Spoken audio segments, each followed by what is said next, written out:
In the 4 years since their revolution, the Grenadians have reduced unemployment and inflation and boosted efficiency, so that despite America's concern at the growing Cuban influence, it is actually Britain that has increased its trade with the island, last year by 6%. The common market and Canada are playing an active part in the country's economic revival too. American flags adorning millionaire yachts still decorate the harbour. Lavish yachts dally days at a time, as they have down the years, before setting sail for the American mainland. Yet all this is part of a very tender balance here. 10 miles from the harbour, a Cuban-donated house-building factory has just opened, designed to revolutionize Grenada's house-building program. Cuban technicians still assist in some parts of the factory and will continue to do so until Grenadians are fully trained to man the whole complex. This place aims to turn out 10 houses a day. At one end of the factory, a cautionary warning to defend the Grenadian revolution.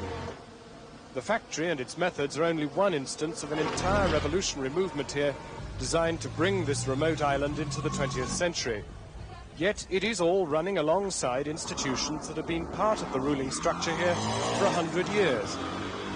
Government House, the home of successive representatives of the Queen, still stands high above St. George's, still administering the Queen's writ. This day, Her Majesty's Governor, Sir Paul Scoon, was to swear in a new judge for Grenada's Circuit Court. That I will faithfully bear true allegiance to Her Majesty Queen Elizabeth II. To Her Majesty Queen Elizabeth II. The ceremony over, the Governor and his judges made their way out.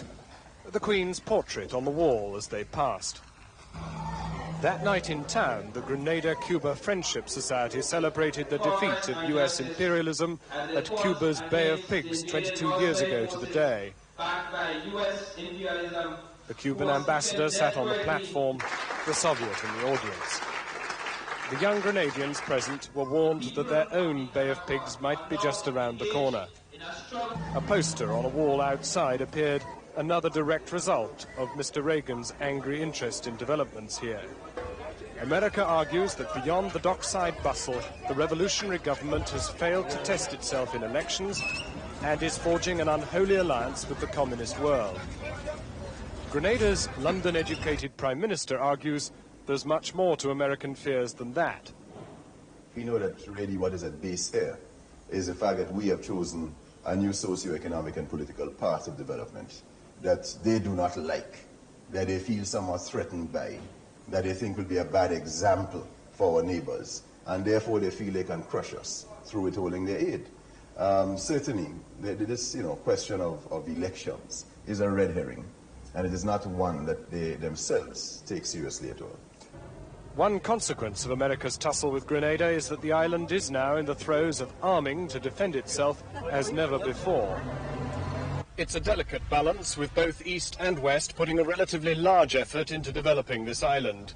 What no one can be sure of is what effect the continuing American criticism of the Cuban connection here will have on that balance.